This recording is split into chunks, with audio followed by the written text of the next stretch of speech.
प्रस्तुत प्राप्त प्रसंगी प्राप्त स्थळी ईश्वर चिंतनासाठी उपस्थित केलेला गायला गेलेला अभंग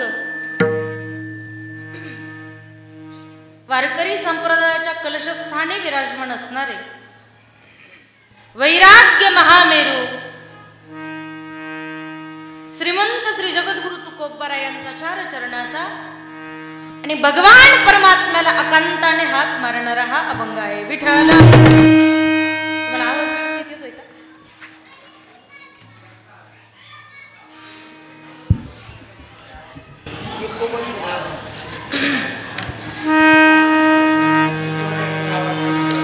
मला येत नाही म्हणून मी विचारलं तुम्हाला.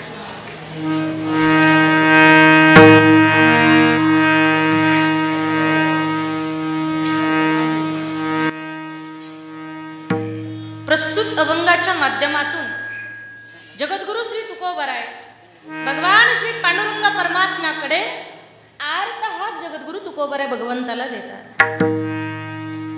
आणि आर्त हाक मारत असताना ज्या वेळेला बापाकडे आपण कधी आर्त हाक मारत नाही, आईकडे आर्त हाक देतो की नाही? आईला अकांताने हाक आईला मारतो. ज्या पांडुरंग परमात्म्याकडे तुकोबराय बाप म्हणून पाहतात, विठ्ठल माय बाप चुलता, तो पांडुरंग परमात्मा आमचा बाप आहे, पण तोच पांडुरंग परमात्मा इथे आई सुद्धा आहे. म्हणून जगद्गुरु तुकोबरायांनी अनेक ठिकाणी बाप हे विशेषण भगवंताला दिलं, पण आजच्या अभंगातून आई हे विशेषण भगवान परमात्म्याला जगद्गुरु तुकोबराय देतात. विठ्ठल आई हे विशेषण जगद्गुरु श्री तुकोबराय अभंगाच्या माध्यमातून भगवंताला देत असताना अभंगाचा शब्दशः सरळ सरळ भावार्थ अर्थ असा आहे की हे भगवंता, हे जगदीशा, हे माये बापा, कर्तुम अकर्तुम अन्यथा कर्तुम शक्तीच्या भगवंताकडे आहे.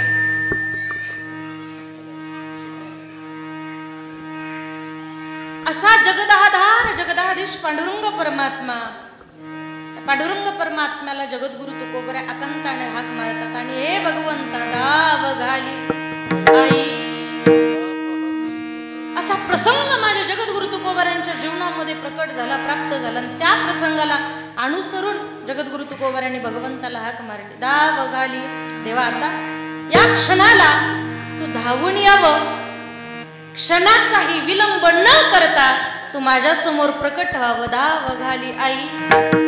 आता आता आता इथे आता पाहतेस काही. देवा, तू कशाची वाट पाहतोयस?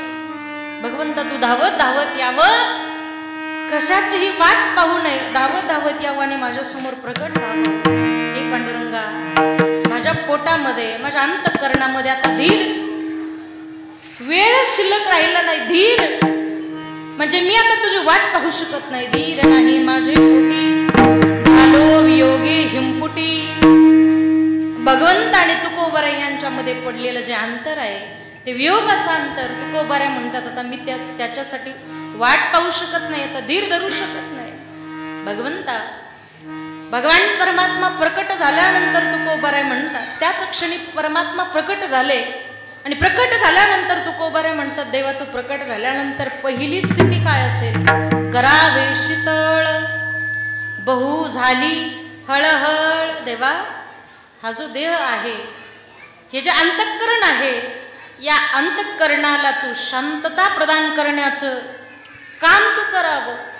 कारण या असणाऱ्या शरीराचा अंतःकरणाचा दाह झालेला आहे. बहु झाली हळहळ, करावे शीतळ बहु झाली हळहळ. असा परमात्मा प्रकट झाल्यानंतर, प्राप्त झाल्यानंतर तुकोबराय म्हणतात, तुका म्हणे डोई. देवा, तुझ्या चरणारविंदे मी नतमस्तक होणार आहे. कै ठेवी नाही पाहिजे, कधी मी तुझ्या चरणावरती नतमस्तक होतो आहे. तुकोबराय त्या दशेची वाट पाहत आहेत, त्या अवस्थेची तुकोबराय वाट पाहत आहेत, भगवंताची वाट पाहत आहेत. असा अकांताने भगवंताला हाक मारणारा हा अभंग आहे. विठ्ठल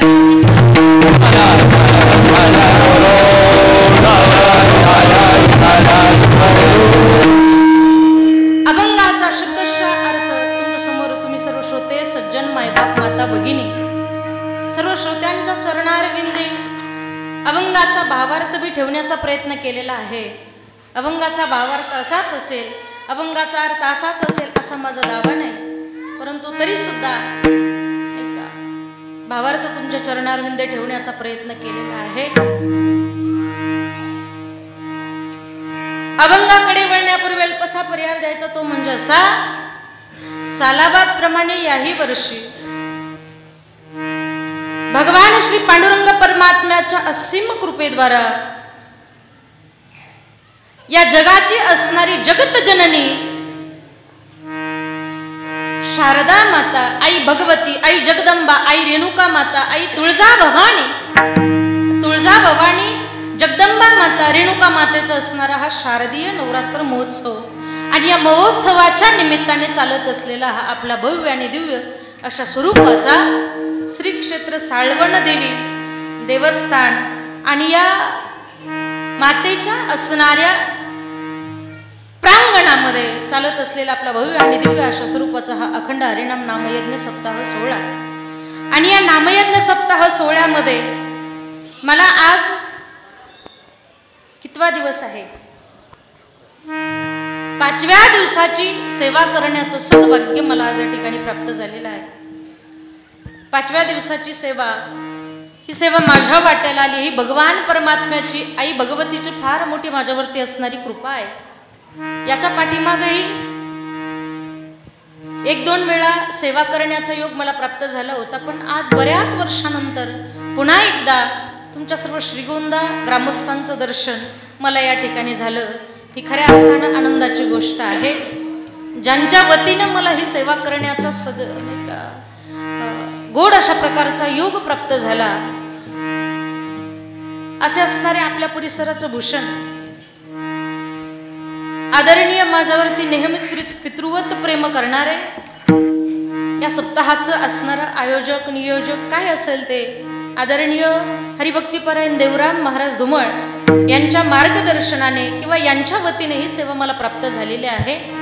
परमपूज्य हरिभक्तीपरायण वैकुंठवासी गुरुवर्य तात्या महाराज महापुरुष यांच्या कृपाशीर्वादाने आणि साळवण देवी देवस्थान ट्रस्ट व साळवण देवी माता भक्त मंडळाच्या वतीने आयोजित असणारा हा सोहळा आहे. या सोहळ्यामध्ये या असणाऱ्या कार्यक्रमाच्या असणारं प्रेरणास्थान कैलासवासी विश्वनाथ पाठक आणि कैलासवासी पोपटलाल सावळेराम कोथिंबिरे या असणाऱ्या कार्यक्रमाचं असणारं प्रेरणास्थान आहे. त्याचप्रमाणे आजच्या असणाऱ्या कीर्तनाचं असणारं सौजन्य सौभाग्यवती संगीताताई राजू, एकनाथ कोथिंबिरे, राहुल कंस्ट्रक्शन असं आजच्या असणाऱ्या कीर्तनाचं असणारं सौजन्य आहे. आनंदाची गोष्ट आहे. 8ही दिवस माता भगिनींचे, 7 दिवस माता भगिनींचीच असणारी सेवा आहे आणि त्या कीर्तनाचं सौजन्य प्रत्येकाने वाटून घेतलेलं ही फार आनंदाची गोष्ट आहे. त्यामध्ये हा सप्ताह पार पडत असताना आदरणीय कार्यकर्ते असतील, कमिटी असतील, त्यामध्ये प्रत्येकाचा परिचय मला माहिती नाही, नावं मला माहिती नाहीत, परिचित अपरिचित सर्वच जण, परंतु या ठिकाणी ज्यांची नावं आहेत असे असणारे हरिभक्तीपरायण नाथा विश्वास पाठक, त्याचप्रमाणे हरिभक्तीपरायण सचिन विश्वास पाठक, त्याचप्रमाणे संतोषजी पोपटराव कोथिंबिरे आणि आदरणीय आप्पासू रामभाऊ कोथिंबिरे असे सगळेच जण या ठिकाणी या कार्यक्रमामध्ये त्यांचं असणारं नियोजन आहे. कार्यकर्ते कमिटी कोण जे असतील ते. आणि आजचं जे अन्नदान आहे, अन्नदान हे सर्वश्रेष्ठ दान या जगामध्ये मानलेलं आहे. कारण अन्नदान करत असताना येथे एक शीत दिदलिया अन्न कोटी कुळाचे होय उद्धरण. आपल्या कोटी कुळ पवित्र झाल्याशिवाय राहत नाहीत.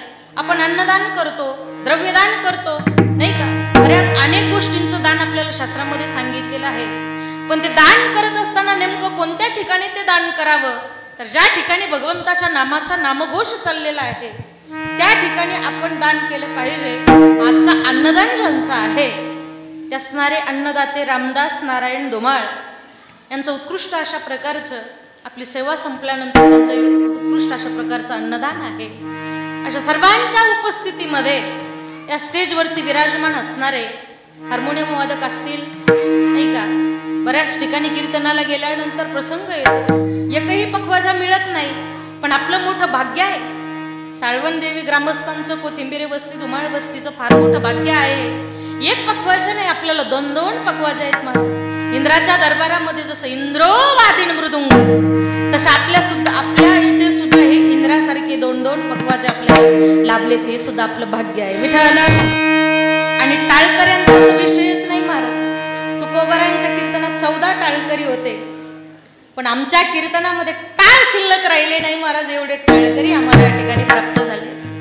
नाही तर काही ठिकाणी कीर्तनाला गेल्यानंतर अनुभव येतो महाराज, आणि तो अनुभव कीर्तनात न सांगण्यासारखा असतो महाराज. कीर्तनामध्ये न सांगण्यासारखा असतो. एकाची कानपूर लाईन खराब झालेली, एकाचा डिस्प्ले गेलेला, काहीच्या वायरी तुटलेल्या, काहीच्या फ्यूज उडालेल्या, अशा आमच्या कीर्तनात टाळकरी असतात. म्हणजे माझ्याच असतात असं नाही, बऱ्याच ठिकाणी अनुभव येतो महाराज, नाही का. बरं, मग आपल्याला ऐकायला येत नाही, कानपूर लाईन गेलेली आहे, आपण घरीच राहिलं पाहिजे की नाही. जशी जशी कानपूर लाईन खराब होते तसा तसा तो कीर्तनाकडे यायला सुरुवात करतो महाराज, नाही का. एकदा पोराचे 2चे 4 हात झाले आणि सुनबाई घरात भाकरी देत नाही, हे ज्या वेळेला चिन्ह त्याला दिसतात ना, मग तो एकमेकाला विचारत असतात, पंढरपूरची वारी कवा आहे, दिंडी कवा जाणार आहे महाराज, ते विचारत असतात एकमेकाला.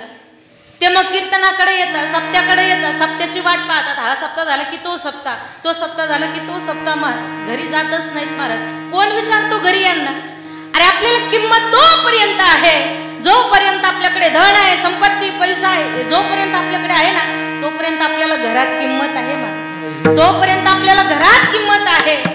जोपर्यंत आपले इंद्रिय ताब्यात आहे तोपर्यंत आपल्याला घरात किंमत आहे महाराज. सुनबाई म्हणत असते, जोपर्यंत तुम्ही तरुण आहात, तुमचे इंद्रिय चांगले आहेत, तोपर्यंत सुनबाई म्हणत असते, अण्णा हे घेऊन या, अण्णा ते घेऊन या, अण्णा हे असं करायचं आहे, अण्णा ते तसं करायचं आहे, अण्णा सगळं जे चाललंय ना आमच्या अण्णामुळेच चाललंय. सुनबाई फार पुढं करत असते महाराज. पण ज्या दिवशी अण्णाचे इंद्रिय ताब्यात राहिले नाहीत, अण्णाच्या खिशात दमडी राहिली नाही, त्या दिवशी अण्णाला माग होतात. हाय काही तर कोणी अण्णा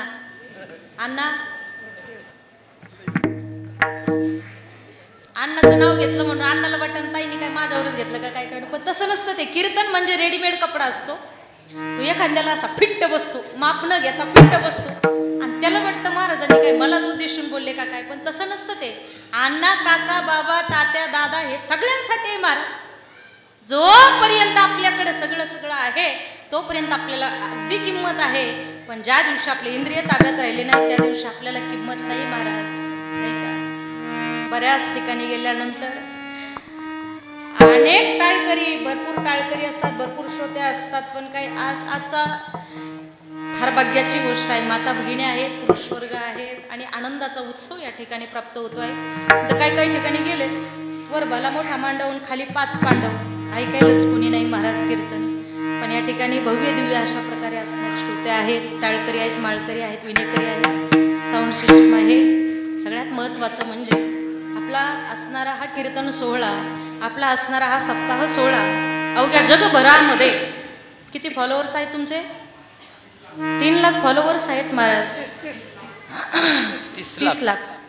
30 लाख फॉलोअर्स ज्यांचे आहेत असे असणारे मराठी तडका चॅनलचे असणारे मालक आदरणीय आमचे दादा समोर उभे आहेत. त्यांचं असणारं चॅनल मराठी तडका. दुसरं वारकरी कीर्तनकार, असे 2-4 चॅनल आहेत मला असं वाटतंय.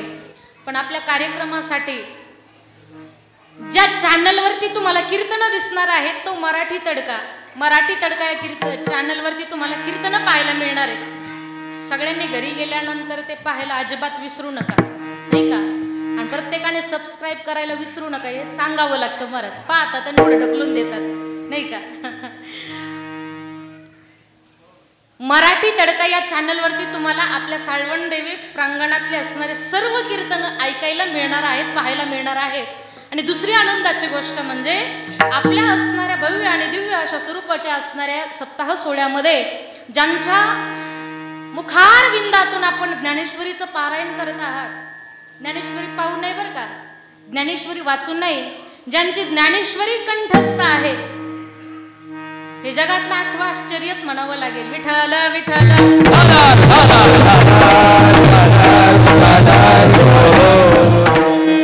या जगामध्ये अनेक गोष्टी आपल्याला साध्य करता येतात, पण त्याच्यासाठी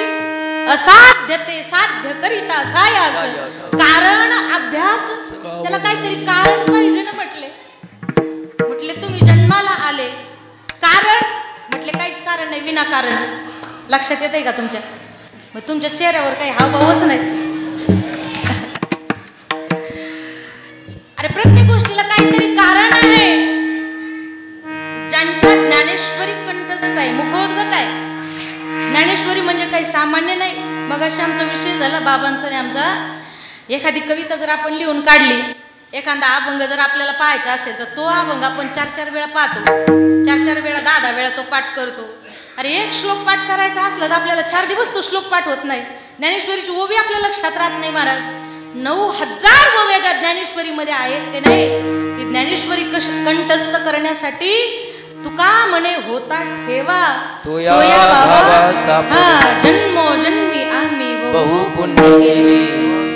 ज्ञानोबाराय ज्यांच्या अंतःकरणामध्ये विराजमान आहेत असे या सप्ताहामध्ये प्राप्त झालेले आदरणीय श्री बालाजी महाराज कवठेकर. मला फार आनंद वाटला महाराज. पहिलं उदाहरण आमच्या बीड जिल्ह्याचं भूषण मुकुंद काका जाटदेवळेकर. चर्मचक्षु आहेत महाराज, डोळे नाहीत पण ज्ञानेश्वरी कंठस्थ आहे. कधी आपल्याला प्रश्न पडला का या गोष्टीचा? अरे आपल्याला डोळे असून आपल्याला काही करता आलं नाही महाराज. या डोळ्यांनी तर काही करू दिलं नाही ना. ह्या डोळ्यांनीच काही करू दिलं नाही महाराज. मी उदाहरण सांगेल विनोदाने, मी नेहमी सांगत असते. एक माणूस रस्त्याने चालला होता. ऐका बरं माता भगिनी, कीर्तनात आलेल्या ज्यांना ऐकायचंय त्यांनी कीर्तनात येऊन बसा आणि एकदा बसल्यानंतर परत उठू नका, नाही तर कीर्तनात येऊ नका. मध्ये मध्ये तुम्ही उठल्या की फार मोठा डिस्टर्ब होतो बरं का. एक माणूस रस्त्याने जात असताना अचानक त्याला आंब्याचं झाड दिसलं महाराज. आणि आंब्याचे दिवस होते. आंब्याचे दिवस असल्या कारणाने पाडाला पिकला आंबा त्याने पाडाला लागलेला पाहिला आणि पाहिल्याबरोबर त्याला आनंद झाला. धावत धावत गेला त्या आंब्याजवळ. तो आंबा हातामध्ये घेतला, तो खाल्ला. पण आंबा तोडीत असताना मात्र त्या असणाऱ्या शेतातल्या त्या शेताच्या मालकाने शेतकऱ्यानं पाहिल्याबरोबर शेतकऱ्याने काय मग याचं शाल श्रीफळ हार घेऊन काय स्वागत केलं असेल का? आंबे तोडताना पाहिल्यावर शाल श्रीफळ घेऊन सत्कार केला असेल. ते काय कीर्तन आहे का, भजन आहे का, प्रवचन आहे? नाही ना महाराज. राग आला मग त्यानं काय केलं, हिरवा ओला फोक काढला महाराज. ओला फोक काढला आणि आंबे तोडतो हे पाहिलं. सटासट सटकून काढला महाराज.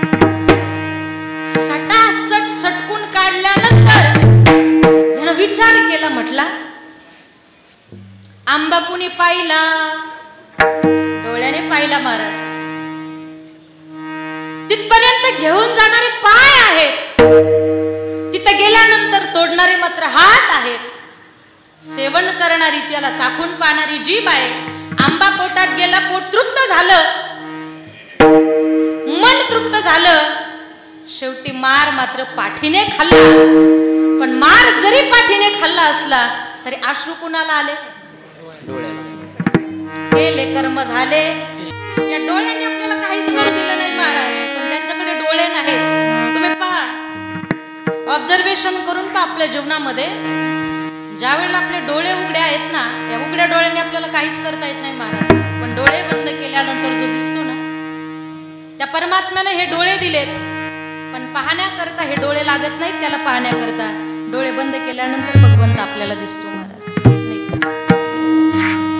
चर्मचक्षु असणारे मुकुंद काका जाटदेवळेकर, त्यांची ज्ञानेश्वरी मुखोद्गत आहे, कंठस्थ आहे.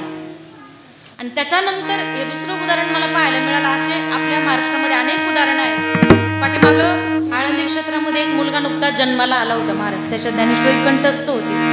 तुम्ही अनेक ठिकाणी इन्स्टाला व्हिडिओ पाहिले असतील, युट्यूबला त्याचे असणारे व्हिडिओ पाहिले असतील.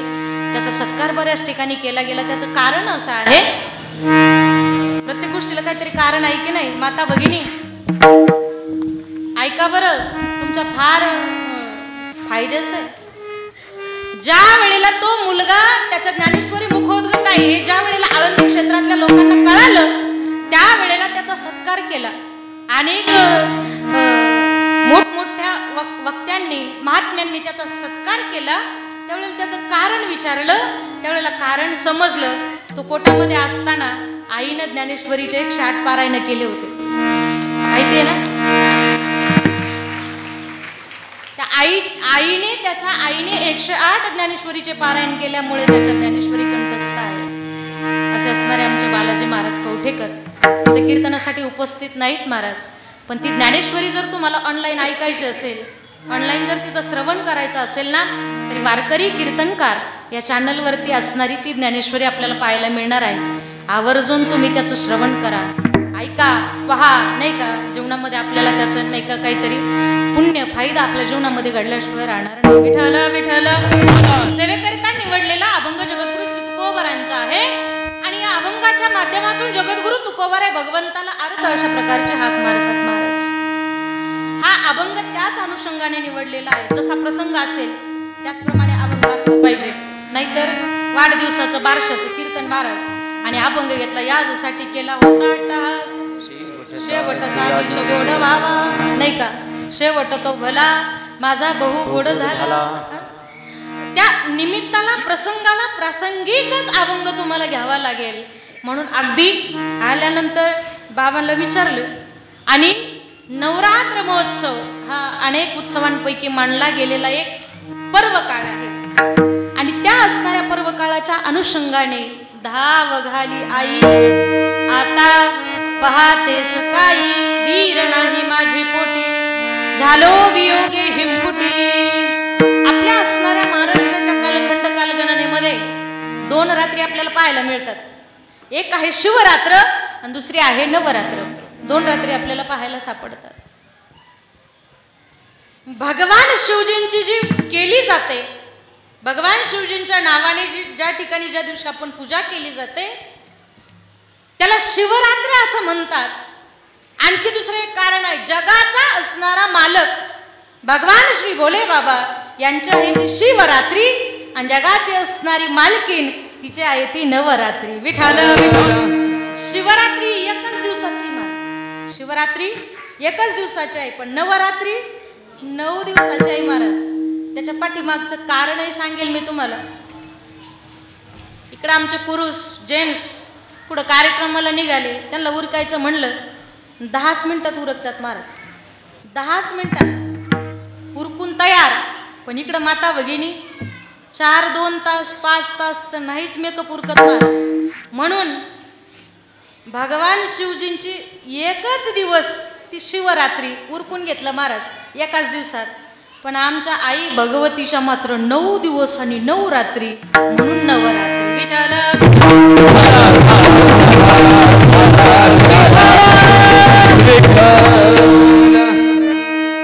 ती नवरात्री कशासाठी आहे शास्त्रामध्ये संतांनी त्याचं वर्णन केलंय. पुराव्याशिवाय आपण बोलत नाहीत महाराज. पुरावा आहे आणि एखाद्या गोष्टीला जर पुरावा नसेल तर त्याला धरून तुम्ही बोलत जा. धरून पुरावा, पुरावा आहे. नवविध भक्तीच्या करुणी नवरात्रा,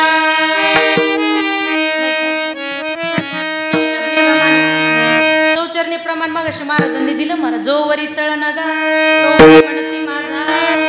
तुम्ही म्हणाल ताई मगाशीच तुम्ही आता सांगायला लागल्या म्हणजे मगाशीच तुमच्या आता लक्षात आलं का काय? असं त्याच्या पाठीमागचं कारण उद्देश मला असा तुम्हाला सांगायचा आहे. कीर्तनात चौचरणी प्रमाण सुद्धा आले पाहिजेत महाराज, म्हणता आले पाहिजेत. तिथं तर खऱ्या अर्थानं तुमची परीक्षा असते. चौचरणी प्रमाण ज्याचे प्रमाणपाठ, महाराजाचे प्रमाणपाठ, महाराजाचे नुसते चरणपाठ, टाळकऱ्याचे अभंगपाठ. ऐका बरं, फार महत्वाचा मुद्दा आहे. महाराजांचे चरणपाठ, प्रमाण म्हणजे चरणपाठ, टाळकऱ्यांच्या अभंगाच्या अभंगपाठ आणि ज्याचं काहीच पाठ नाही महाराज ते दिंडीचे मालक. लक्षात येते ना तुमच्या? काहींच्या येईल लक्षात, काहीच्या घरी गेल्यावर येईल महाराज. विठ्ठल विठ्ठल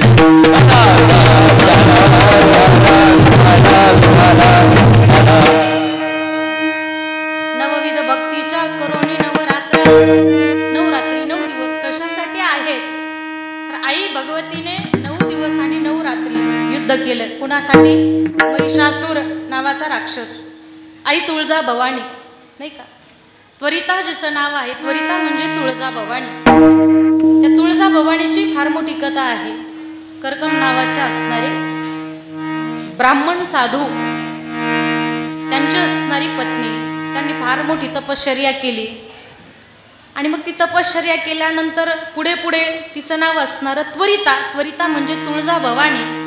ती तुळजाभवानी कुठे आहे? तुळजापूरमध्ये आहे. तर प्रत्येक असणाऱ्या आई भगवतीच्या जगदंबेच्या अनेक प्रकारच्या गोड कथा आहेत. आपल्या साळवन देवीची सुद्धा फार गोड इतिहास आहे, फार गोड कथा आहे, नाही का? ती असणारी तुळजाभवानी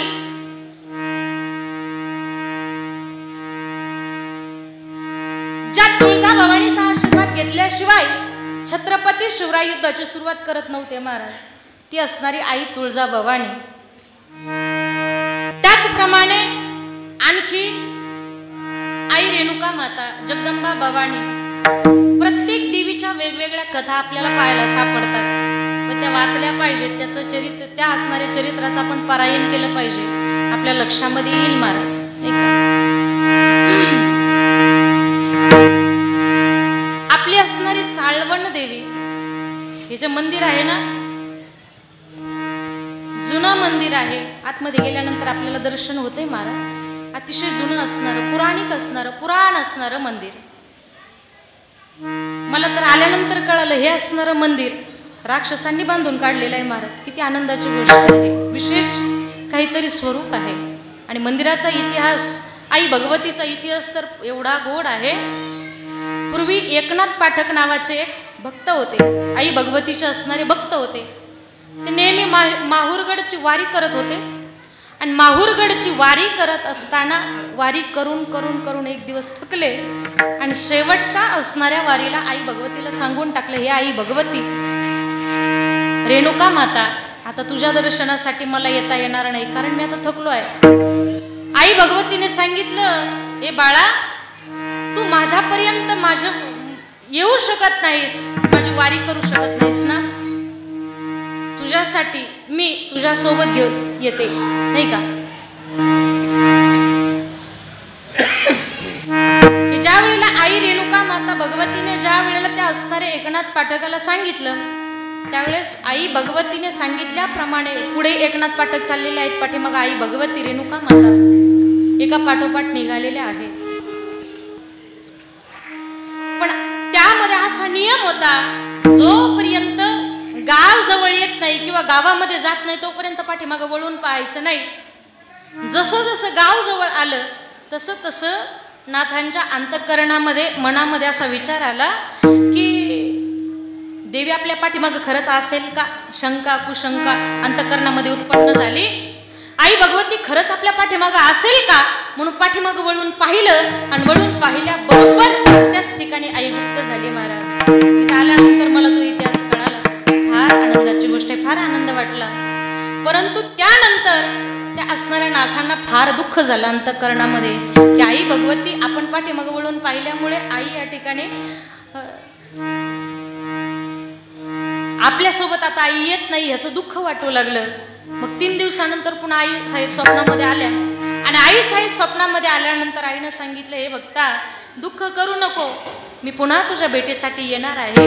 साळीचं जे शेत आहे ना, त्या शेतामध्ये मी येणार आहे. त्यावेळेला त्या शेतामध्ये नांगर हाकत असताना त्या असणाऱ्या शेतकऱ्याच्या नांगराच्या फाळाला आई भगवतीचा असणारा तांदळा फाळाला गुतला, अडकला. त्यावेळेला तो फाळ बाजूला निघत नाही. हे ज्यावेळेला लक्षात आलं त्यावेळेला नाथांनी ते पाहिलं आणि नाथांच्या लक्षामध्ये आलं छोटासा तांदळा आई भगवतीचा त्या ठिकाणी रेणुका मातेचा पाहायला सापडला. आणि तोच असणारा तांदळा, त्या फाळाचा असणारा वण, नाही का, फाळाचा असणारं काय म्हणतात त्याला, फाळ अडकला म्हणून ते वण पडला, म्हणून साळीच्या शेतामध्ये कपाळाला वण पडला म्हणून साळवण हे नाव पडलं, नाही का. आणि त्या आई भगवतीचा तोच तांदळा आज आपल्याला गाभाऱ्यामध्ये पाहायला सापडतो. महाराज आल्यानंतर महाराजांनी मला कथा सांगितली. एवढा सुंदर इतिहास आहे, याच्यापेक्षा आणखी काही इतिहास असेल महाराज, तर तेवढा इतिहास मला माहिती नाही. प्रत्येक आई भगवतीची काहीतरी कथा आहे. तुळजाभवानीची कथा आहे, आई भगवतीची कथा. ही आई भगवती कुठून आली? माहूरगडवरून आलेली आहे. तर माहूरगडची रेणुका माता, त्या रेणुका मातेचा सुद्धा इतिहास आहे महाराज. काशी क्षेत्रामध्ये रेणू नावाचा राजा राज्य करत होता. कोण? रेणू नावाचा राजा राज्य करत होता. आणि त्याची असणारी पत्नी भागवती ही फार सुंदर होती. फार सुंदर असणारी त्याची ती पत्नी, आणि दोघं कुणाचं व्रत करत होते?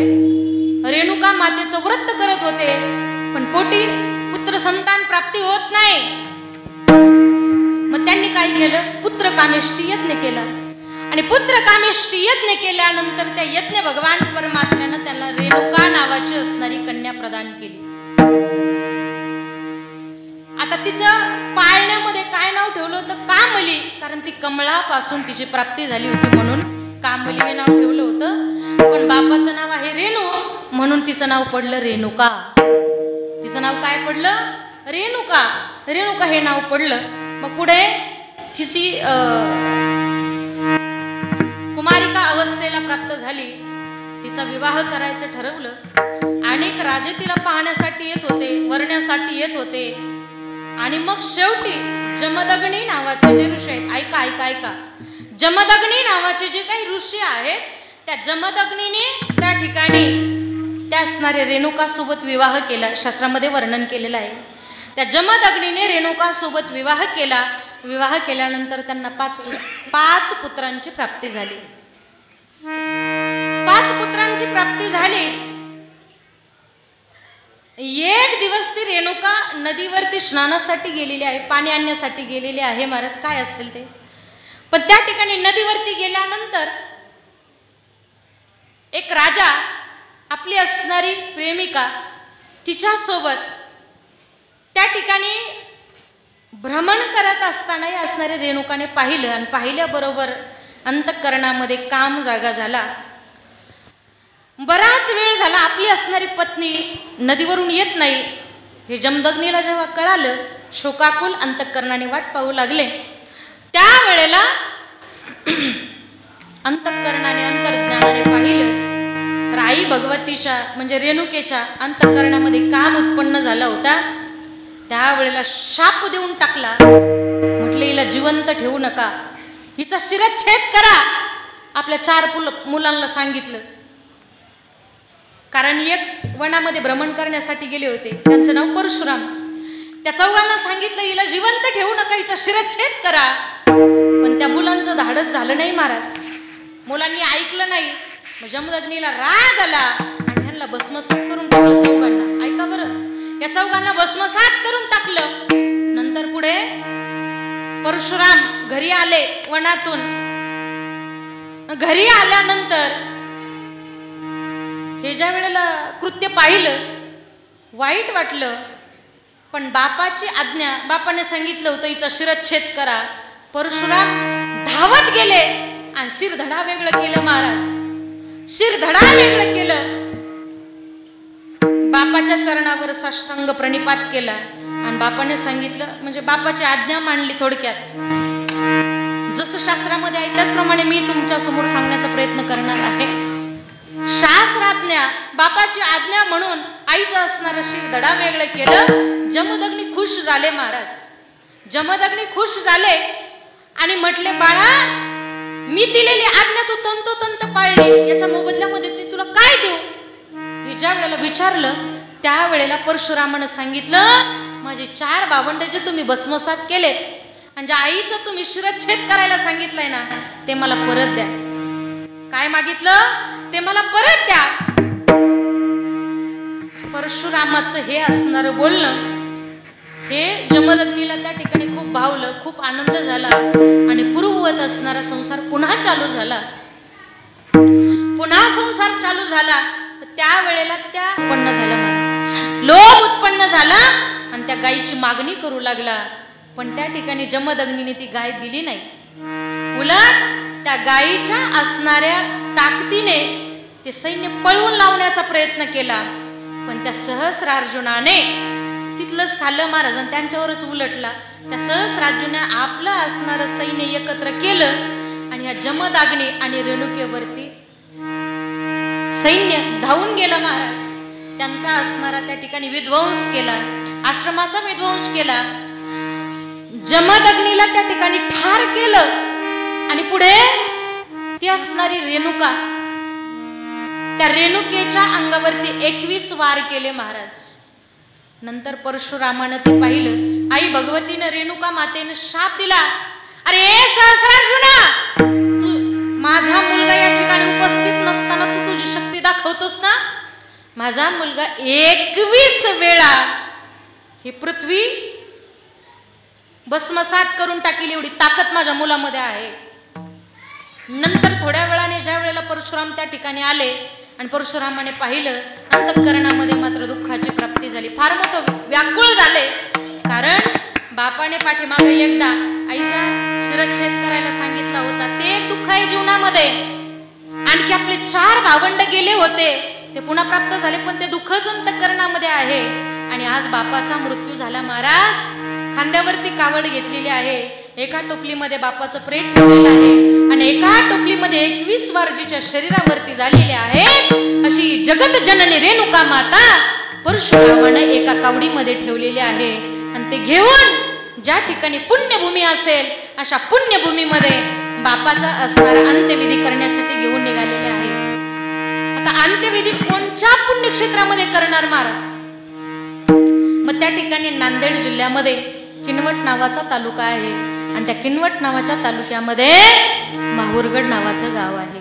आणि त्या माहूरगडामध्ये त्या ठिकाणी जमदग्नीचा असणारा अंत्यविधी केला आणि आई भगवतीला त्या ठिकाणी ठेवण्यात आलं की तेच असणारी आई. मग नंतर पुन्हा परशुरामाने त्या ठिकाणी डोंगराला बाण मारला आणि बाण मारल्यानंतर त्याच डोंगरातून पुन्हा एकविरा उत्पन्न झाली. अशी एकविरा म्हणजेच रेणुका आहे आणि ती रेणुका म्हणजेच एकविरा आहे.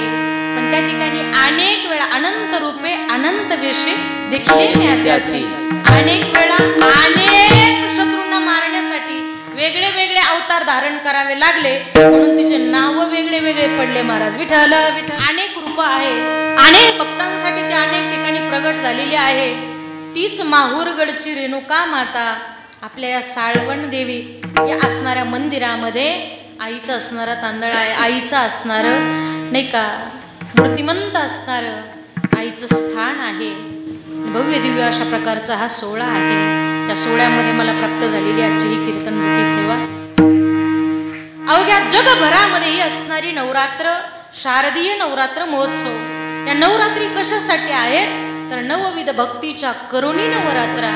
9 प्रकारचे भक्ती शास्त्रानं ज्याप्रमाणे वर्णन केले ना, श्रवणम कीर्तनम विष्णू स्मरणम पादसेवनम अर्चनम वंदनम दास्यम सख्यम आत्मनिवेदनम, ही 9 प्रकारची भक्ती जशी शास्त्रामध्ये वर्णन केली त्याप्रमाणे 9 प्रकारची भक्ती आपण शारदा मातेच्या समोर केली पाहिजे. महाराज 9 दिवस जशी शास्त्रात सांगितली तशी, पण आमची भक्ती म्हणजे वार बदलला का आमची भक्ती बदलते. सोमवार शिव भोळा चक्रवर्ती त्याचे पाय माझे चित्ती, असंच मी प्रमाण म्हणता म्हणता एकाने ऐकलं आणि पाठीमागं तिसरंच म्हणला, शिव भोळा चक्रवर्ती त्याची मामी माझी चिंती. दुसरा प्रमाण म्हणू लागला, तिन्ही देव जैसे परब्रह्मीचे ठसे. ते पाठीमागचं म्हणायला लागलं, तिन्ही देव जैसे परभणीचे ससे. मी म्हटलं भाग गेला शिन गेला अवघा झाला आनंद. ते म्हटलं भाग गेला शिन गेला नाही का, भाग्या मेला शिन झाला. वयामानाने होता माणसाला नाही का. मोकार फुलला मोगरा फुलला मोगरा फुलला. ते म्हटलं मोकार फुगला मोकार फुगला नाही का.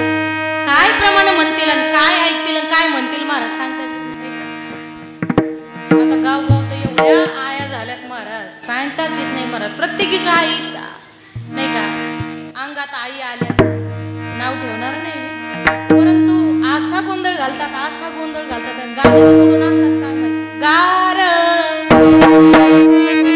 डोंगराची पुढचं म्हणत नाही, नाही तर तुमच्यातली एखादी उठायची कीर्तनाचं भजन व्हायचं.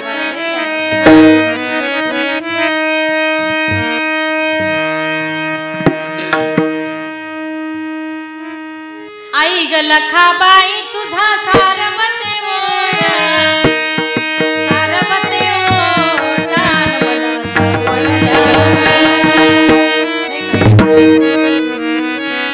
आता वट सारिता सारिता नोटा सापडायला काय आई ग एवढी येडी का महाराज, एवढी येडी आई काय गाणे जुळवतील ते यमक त्यांना बरोबर जुळवता येतं महाराज. ते सापडते शब्द पण सापडते, आम्हाला शब्द सापडणार नाही महाराज, पण तुम्हाला बरोबर शब्द सापडणार. भारी भारी गाणी शोधून आणतात का नाही? बऱ्याच ठिकाणी गाणे आपल्याला पाहायला सापडतात. महाराज गाणी म्हणू नये असं म्हणलं पाहिजे महाराज, पण ते शास्त्राला धरून असलं पाहिजे, शास्त्र असलं पाहिजे त्याच्या पाठीमागं. आमची आई काय एवढी आईची किंमत कमी नाही हो, तुम्ही काही म्हणायला लागले. अनादि निर्गुण प्रगटली भवानी, मोह महिषासुर मर्दनाला गुणी, नाही का? अनादि अंबिका भगवती, पोत ज्ञानाचा पाजळती, उदो उदो भक्त नाचती, नाही का? त्या भगवतीचा गोंधळ अनेक संतांनी घातला, त्यात नाथबाबांचा पहिला क्रमांक आहे महाराज. त्यानंतर आमच्या जनाबाईनं देखील गोंधळ घातला महाराज. अर्थ आर्थ अर्थार्थी जिज्ञासू ज्ञानीच भरत ऋषभ, हे 4 भक्त शास्त्रामध्ये वर्णन केलेले आहेत. त्या 4 भक्तांपैकी आर्त अशा स्वरूपाचा भक्त, त्या भक्ताचं वर्णन अगदी तुकोबारायांच्या अभंगाला अनुसरून. तुकोबाराय म्हणजे आर्त भगवंताकडे मारतात. आर्त भक्त कोण आहे? शास्त्रामध्ये त्याचं जर चिंतन केलं, शास्त्राला धरून, तर त्या ठिकाणी पहिला नंबर लागतो ती उत्तरा. भागवतामध्ये जिचं वर्णन केलेलं आहे, परीक्षिती गर्भामध्ये वाढतो आहे, आणि गर्भामध्ये वाढत असताना सुदर्शन चक्र ज्या वेळेला सोडलं त्यावेळेला उत्तरा पुढे धावते आहे. भगवान श्रीकृष्ण परमात्मा सोडून गेलेले आहेत, उत्तरा पुढे पळते आहे, आणि ते असणारं सुदर्शन चक्र उत्तरेच्या पाठीमागं लागलेलं आहे महाराज, नाही का? गर्भाला त्या ठिकाणी नाश करण्यासाठी, गर्भाचा नाश करण्यासाठी ते सुदर्शन चक्र पाठीमागं लागलेलं आहे. त्यावेळेला उत्तरेला मात्र भगवंताची आठवण झाली, नाही का? भगवान परमात्म्याला आर्त हाक मारणारी ती उत्तरा, त्याच्याबद्दल वर्णन भागवतामधील आलेलं आहे. आणि मग त्या वेळेला भगवान परमात्म्यानं ज्या वेळेला हे पाहिलं, ऐकलं, भगवान परमात्मा तत्क्षणी धावून आले. त्या ठिकाणी उत्तरेने भगवंताचा दावा केला, धाव घाली आई आता आता. या क्षणाला मात्र कोणत्याही गोष्टीचा क्षणाचाही विलंब न लावता आई तू माझ्या समोर हजर व्हावं. पहिली आर्त भक्त उत्तरा, दुसरा आर्त भक्त सुदामा. अरे द्वारपालो कन्हैया सैयदो, किधर गए सुदामा गरीब आया है. न सर पे है पगड़ी न तन पे है जामा, बता दो कन्हैया को नाम है सुदामा, बता दो कन्हैया को नाम है सुदामा. हुआ रुक्मिणी को बहुत ही अचंबा, के दर पे सुदामा गरीब आ गया है. भगवान परमात्म्याला मारले. त्यावेळेला भगवान परमात्म्यानं आपल्या पायामध्ये चप्पल आहे की नाही याचा विचार केला नाही. उठे शाम दौडे नंगे ही पैरा, धावत पळाले भगवान परमात्मा, आणि त्या असणाऱ्या सुदामदेवाला आपल्या अंतःकरणाला धरलं. त्यावेळेला सुदामदेवाने आर्ता मग भगवान परमात्म्याला मारले. भगवंत हे श्रीकृष्ण धाव घाली आई. आर्त भक्त सुदामा, आर्त भक्त उत्तरा. आणखी हे उदाहरण नसले पटले तर याचंही पुढचं उदाहरण म्हणजे द्रौपदी महाराज. द्रौपदी म्हणजे भागवतातला असं सुप्रसिद्ध पात्र आहे, भगवंताला प्रिय असणारी द्रौपदी. आता ती द्रौपदी म्हणजे कोण होती हो माता भगिनी? कोण होती द्रौपदी? आम्हाला काय माहित महाराज. बरं हे जर तुम्ही आम्हाला विचारायला लागले मग तुम्हाला कशाला आणलं इथं, आहे का नाही?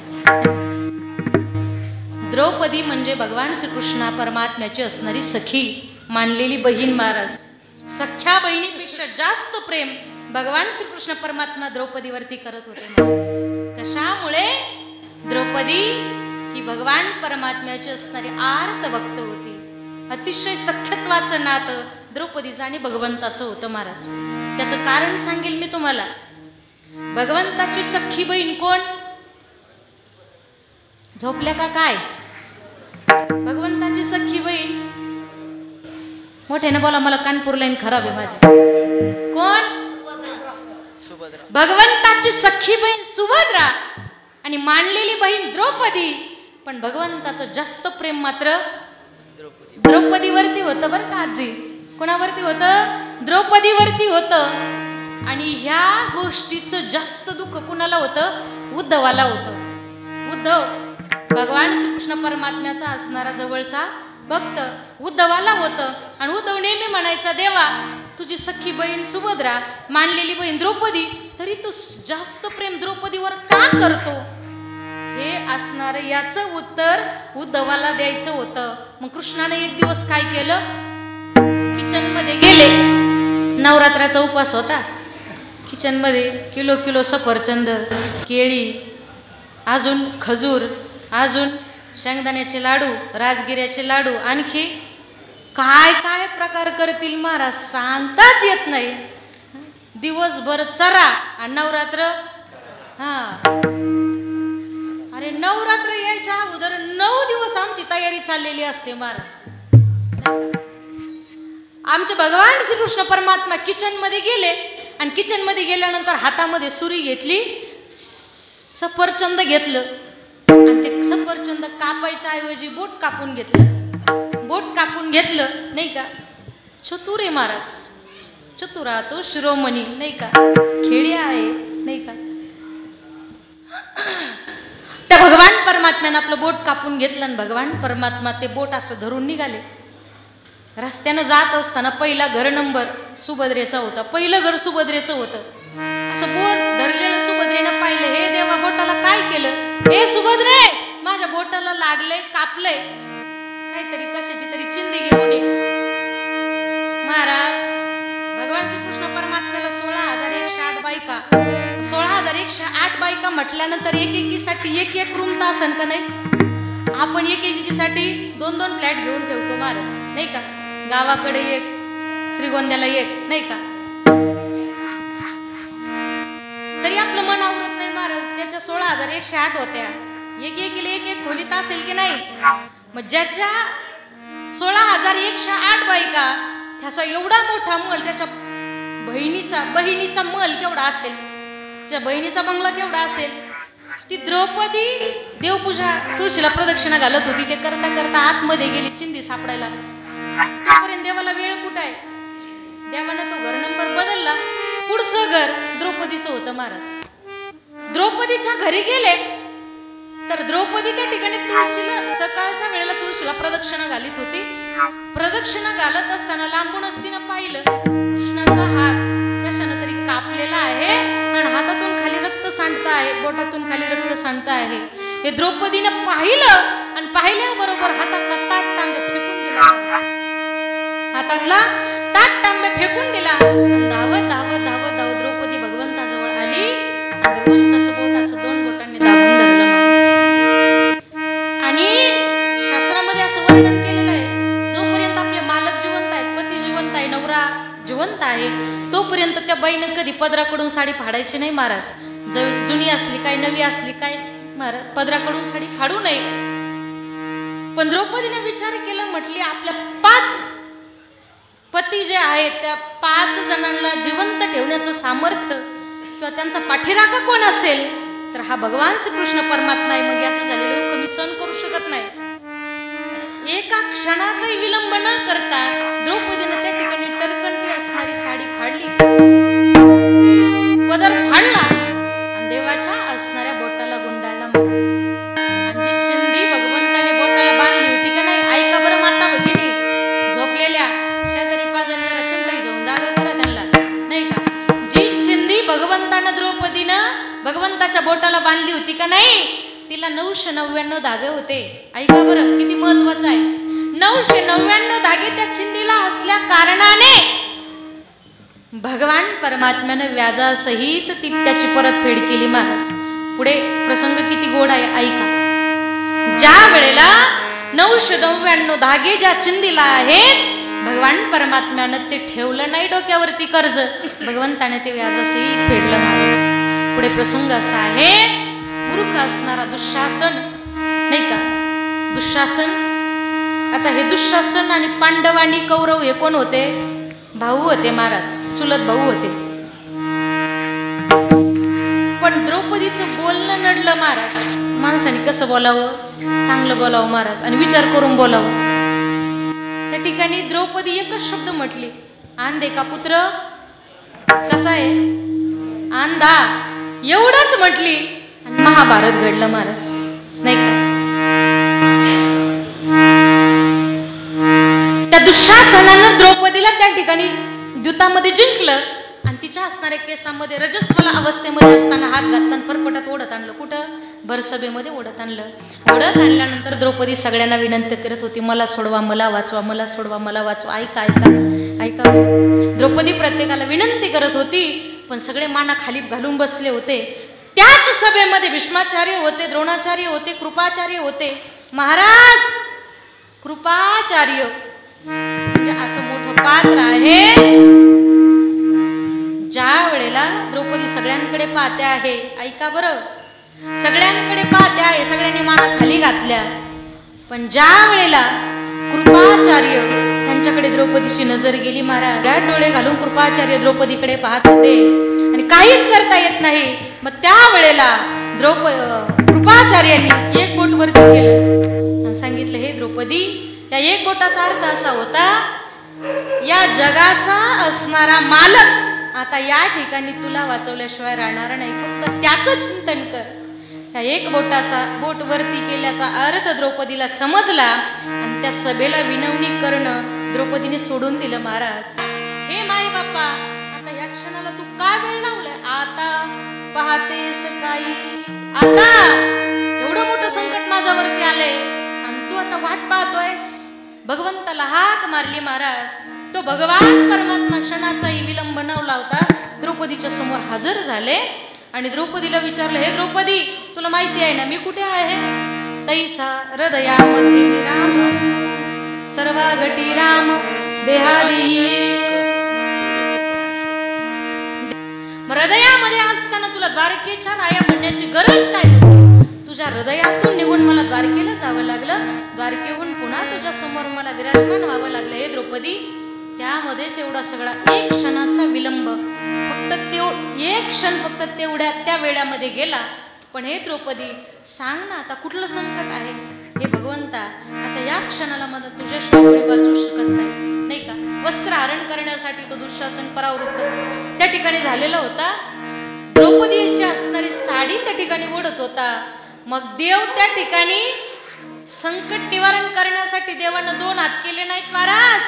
नेसती लुगडीच मी झालो, कौरवी पांचाळी सभे माझी आणली, वस्त्र हरण वस्त्रे कैसी झाली माऊली महाराज, नाही का. अगदी तुकोबाऱ्यांना जसा प्रश्न पडला, आर्त हाक आकांताने जगद्गुरु तुकोबारे भगवंताला हाक मारतात की नाही, अगदी त्याचप्रमाणे द्रौपदीने हाक भगवंताला दिली. जेव्हा भगवान परमात्मा समोर हजर झाले, भगवंताने स्वतःचं स्वरूप द्रौपदीला दाखवलं नाही, तर भगवान परमात्मा साडी झाले महाराज. साडी द्रौपदी का द्रौपदीत साडी हे लक्षात येत नव्हतं त्या सभेतल्या लोकांच्या. शेवटी 999 साड्या त्या दुःशासनाने ओढल्या महाराज. 999 साड्या कशासाठी? 999 दागे त्या चिंधीला होते का नाही? मग 999 साड्या दुःशासनाने ओढल्या आणि शेवटी राहिली होती तो मात्र ती मात्र साडी नव्हती, तो भगवंताचा पितांबर होता महाराज. आपल्या भक्तासाठी स्वतःचा पितांबर सुद्धा भगवान परमात्मा देतो महाराज, एवढा अधिकार आपला असला पाहिजे. मग त्या वेळेला दुःशासना पितांबराला हात लावायचा प्रयत्न केला. द्रौपदी कडाडली, हे मूर्ख दुःशासना, ही असणारी साडी नाही, तो भगवंताचा पितांबर आहे आणि त्याला जर तू स्पर्श केला तर एका क्षणात जळून भस्मसात होशील, क्षणामध्ये जळून भस्मसात होशील. हे ज्या वेळेला द्रौपदीने सांगितलं त्यावेळेला दुःशासन मागे हटला महाराज. दुःशासन मागे हटला महाराज. ही आर्त असणारी भक्त म्हणजे द्रौपदी आहे. दुसरी भक्त असणारी उत्तरा, तिसरा भक्त सुदामा आणि चौथे आमचे जगद्गुरु श्री तुकोबराय. तुकोबारायांच्या जीवनामधला एक प्रसंग मी तुमच्या समोर ठेवणार आहे आणि आपली सेवा मी या ठिकाणी समाप्त करणार आहे. जगद्गुरु तुकोबारायांच्या जीवनामध्ये घडलेला प्रसंग आहे. ज्या वेळेला मंबाजी बुवा नाही का, मंबाजी बुवा जगद्गुरु तुकोबाराय, संसारही तितक्याच उंचीचा आहे माझ्या तुकोबारायांचा आणि परमार्थही तेवढ्याच उंचीचा आहे. आणि हे सगळं करत असताना ज्या वेळेला विठ्ठले हे चित्त प्रपंचापासून व म्हणते म्हणी वैसलेसे किंवा लाथाळीला संसार केला षडउर्मीचा मार, ही अवस्था माझ्या जगद्गुरु तुकोबारांना प्राप्त झाली. त्यावेळेला मंबाजी बुवा नावाचं एक पात्र समोर आलं महाराज. आणि त्या मंबाजी बुवानं काय केलं, काट्याच्या काठीनं जगद्गुरु तुकोबारांना मारलं. आता मारल्यानंतर जगद्गुरु तुकोबारांच्या असणाऱ्या शरीराला अनंत वेदना झाल्या, परंतु जगद्गुरु तुकोबारांनी एक ब्र शब्द प्रत्युत्तर दिलं नाही महाराज. एक शब्दही काढला नाही माझ्या जगद्गुरु तुकोबारांनी. आपण जर तिथं असतो बर का, आपण जर तिथं असतो तर आपण मंबाजी बुवाचा कार्यक्रमच केला असता महाराज. मंबाजी बुवा जिवंत ठेवला नसता महाराज. पण तोच मंबाजी बुवा प्रत्युत्तर केलं नाही. मग संध्याकाळी तुकोबारांचे पाय चेपण्याकरिता तोच मंबाजी बुवा गेला महाराज नाही का. पुढे आणखी त्या मंबाजी बुवा तुकोबारांसोबत भजनासाठी जातो, टाळ वाजवण्यासाठी जातो. म्हणून त्या मंबाजी बुवाची असणारी पत्नी तिनं काय केलं, ती म्हणली आता तुकाराम महाराजाची खोडच मोडीते. ह्या तुकारामाने माझ्या प्रपंचाचं वाटोळ केलं, याची खोड मोडल्याशिवाय आता गत्यंतर नाही. मग तिनं काय केलं, पाणी उकळायला ठेवलं बरं का, पाणी उकळायला ठेवलं. ऐका ऐका ऐका, त्या बाईनं काय केलं, पाणी उकळायला ठेवलं आणि पाण्याला अशा खळखळ खळखळ उकळी येऊ दिली आणि महाराजाला जेवायला आमंत्रण धाडलं. महाराज म्हटले तुकाराम महाराज पंचपक्वान्नाचं भोजन बनवते मी तुमच्यासाठी, माझ्या घरी जेवणासाठी या. हो बाबा ऐका ऐका ऐका ऐका, सगळे तुमच्याकडेच बघायला लागले. मी एवढं आरडून वरडून सांगते, माझ्या घशाला कोरड ते माझं राहिलं बघ, तुमच्याकडे सगळे बघायला लागले. काय चाललं होतं आपलं कीर्तन नाही का. मंबाजी त्या पाण्याला खळखळ उकळी आली महाराज आणि तुकोबारांना घरी जेवणासाठी बोलवलं. म्हणले महाराज तुमच्यासाठी पंचपक्वान्नाचं भोजन बनवलंय, जेवायला या. तुकोबारे आपली साधा सरळ स्वभाव, तुकोबारे घरी जेवणासाठी गेले आणि जेवणासाठी गेल्यानंतर तुकोबारे ताटावरती वदनी कवळ घेता नाम घ्या श्रीहरीचे ताटाला पाणी फिरू लागले. लोक आमच्याकडे येतात आणि आम्हाला प्रश्न करतात, महाराज ताटाला पाणी कशामुळे फिरवता. म्हणलं मुंग्याला लागू नये म्हणून. महाराजांनी ताटाला पाणी फिरवलं आणि पाठीमागून ते उकळलेलं पाणी जगद्गुरु तुकोबारांच्या अंगावरती ओतलं महाराज. जसं ते पाणी अंगावरती ओतलं महाराज, ते शरीराचं कातड फोड घेऊनच बाहेर आलं महाराज. तुकोबारांच्या अंगाचा दाह होऊ लागला आणि तुकोबारांच्या अंगाचा दाह होऊ लागला. त्यावेळेला मात्र तिला प्रत्युत्तर दिलं नाही किंवा मंबाजी बुवाला प्रत्युत्तर माझ्या तुकोबारांनी केलं नाही, तर भगवंताशी भांडू लागले महाराज. जळे माझी काया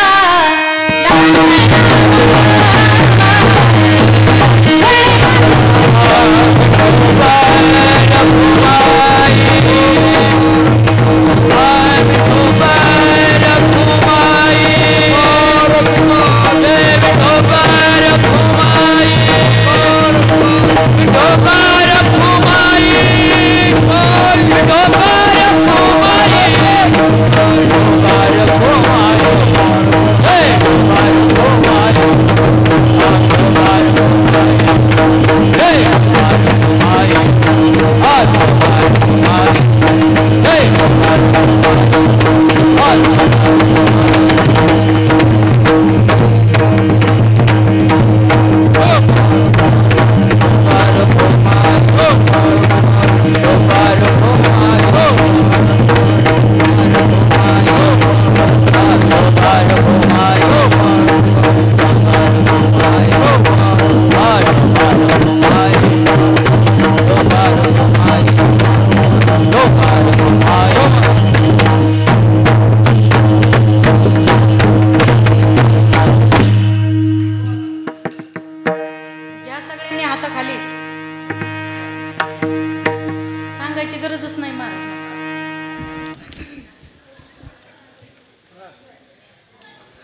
टाळी वाजवा टाळी वाजवा टाळी वाजवा हे सांगावं लागतं, पण हात खाली घ्याय सांगावंच लागत नाही महाराज.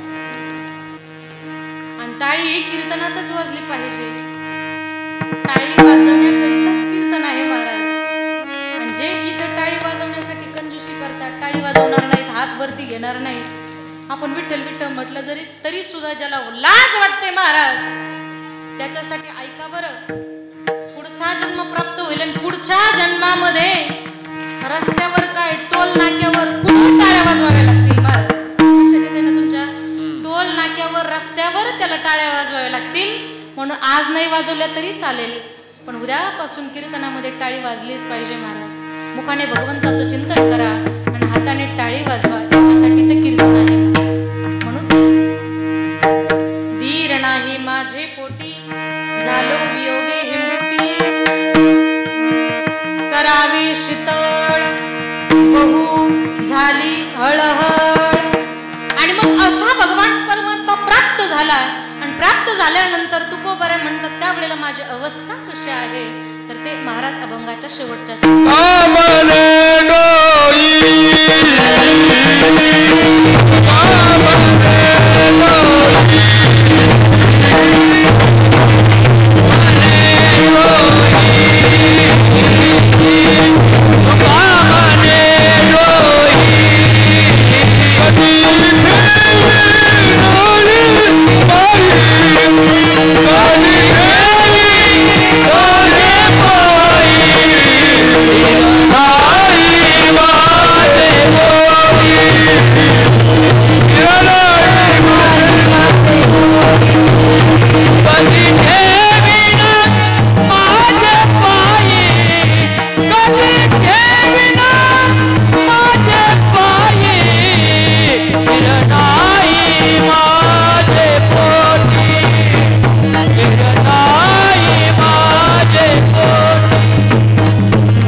यथामती यथावकाश या ठिकाणी सेवा करण्याचं सद्भाग्य प्राप्त झालं. सर्वांच्या गोड उपस्थितीमध्ये सर्व गुणीजन महाराज मंडळींच्या असणाऱ्या उपस्थितीमध्ये गायक वादक मृदुंगाचार्य मृदुंगमणी दोन मृदुंगाचार्य बहुसंख्येने गायक मंडळी नाही का गुणवान या ठिकाणी उपस्थित आहेत. अशा सर्वांच्या उपस्थितीमध्ये आणि या ठिकाणी आपल्या कार्यक्रमाचं प्रक्षेपण करणारे आदरणीय आमचे दादा वारकरी कीर्तनकार आणि मराठी तडका असणारे दादा या ठिकाणी उपस्थित आहे.